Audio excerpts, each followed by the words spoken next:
They say success belongs to the young, that if you haven't made it by middle age, the best years are already behind you. But sometimes, fate waits until you've stumbled, fallen, and nearly given up before it finally shows you the road you were meant to take. Twist, twist, twist of fate radio. Our story begins with a man who had lived more than a few lives before his real one ever started. He'd been a farmhand as a boy, earning pennies to help his family. Later, he worked as a streetcar conductor, a railroad fireman shoveling coal into roaring engines, and a soldier who never saw combat but carried the scars of discipline. He sold insurance, tried his hand at being a ferryboat operator, even dabbled in manufacturing lampshades. Nothing stuck. Some ventures scraped by, most ended in failure.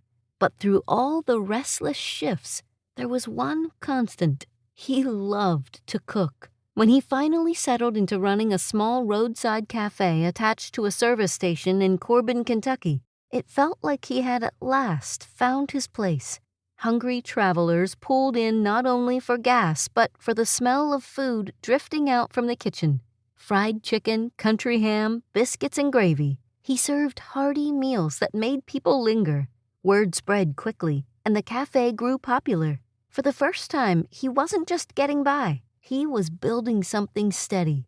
And then, in the 1950s, the state unveiled plans for a new interstate highway. It would divert traffic away from his little stretch of road. When the highway opened, the lifeblood of his cafe vanished. Travelers who once lined up outside now sped by miles away, never even seeing his sign. Almost overnight, his business, his security, his future collapsed. He was 65 years old, too old, some thought, to start again. But he refused to let that be the end of his story. Instead, he went back to the kitchen. For years, he'd been perfecting a recipe. 11 herbs and spices blended into flour, paired with a method of pressure frying that locked in flavor while cutting down cooking time. It wasn't just good, it was memorable. Customers had loved it at his cafe. If he no longer had a restaurant, maybe he could take the recipe itself on the road. So he did something extraordinary. He packed up his pressure cooker, loaded the trunk of his car, and set off across the country. Town to town, he knocked on the doors of restaurant owners.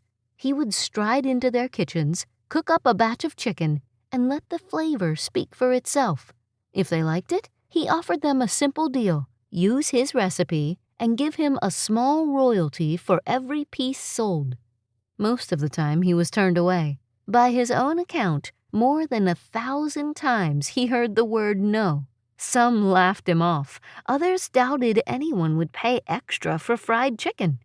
At 65, living mostly off Social Security checks, he might have been forgiven for giving up. But he didn't. He kept driving, kept knocking, kept cooking. And then came the first yes. A small restaurant owner agreed to give it a try. Then another, and another.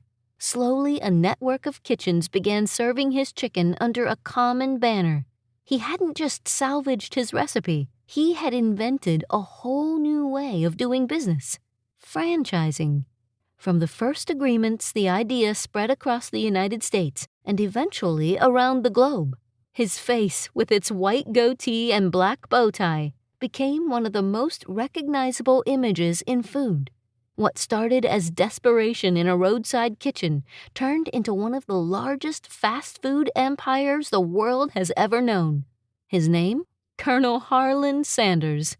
And that detour, that cruel twist of a highway ripping the road away from his cafe, became the spark that created Kentucky Fried Chicken. This has been Twist of Fate Radio. I'm Angela Clark. Until next time, remember, sometimes the smallest choices lead to the biggest consequences. Want to explore more stories like this? Visit twistoffateradio.com. There you can read more details about this story and others like it. Plus, you can submit your own Twist of Fate story to be considered for a future episode.